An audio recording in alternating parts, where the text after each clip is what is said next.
Ginebra resident import Justin Brownlee tagilid na makalaro para sa Gene Kings next PBA Conference? Dahil nga ba ito sa pagdulas ng championship kontra TNT? Yan ang ating mga pag-uusapan para sa video natin ito.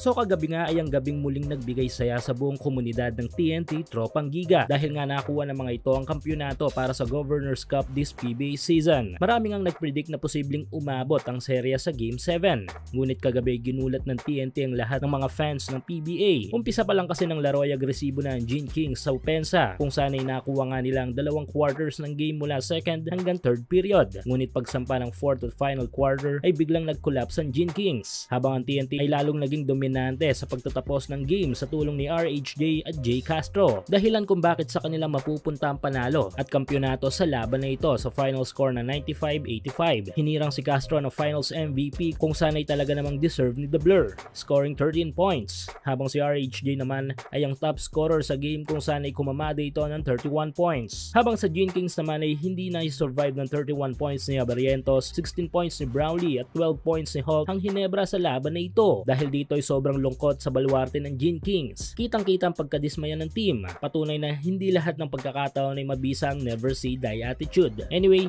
hindi pa man nagtatapos ang gabi ng pagkatalo ay moving forward na si Coach Tim Cone dahil nga maliban sa next conference ay may kakaharapin pa itong misyon di second FIBA window kontra sa New Zealand at Hong Kong. Pero set aside muna ito dahil sa PBA side ay isasagawa ng Ginebra ang plano para sa Commissioner's Cup kung saan ay wala nang ang height limit para sa mga imports. At ito nga ang main concern ng Gene Kings, tila hindi na kasi malinaw kung si Brownlee pa ba ang kukuhanin ng mga ito matapos dumulas ang kampyonatong ito sa kanilang kamay. Bakas nga yan sa mga sagot ni Coach Tim sa interview after the game na tila ba kay Brownlee na lang ipinapatong ang desisyon kung lalaro pa ba ito next conference para sa Ginebra. Maliban kasi sa nakakadismayang pagkatalo nila sa TNT kung sa ongoing pa rin ang up to 6,000 pesos bonus na ipinamimigay ni 1X sa inyong first cash in. Hulaan kung sino ang mananalo sa laro sa PBA, NBA, FIBA o sa kahit anong liga ng basketball sa Asia. At kung tama kay magkakapera ka, kaya i-click lang ang link sa ating comment section at ilagay ang promo code na makikita nyo sa ibaba ng screen.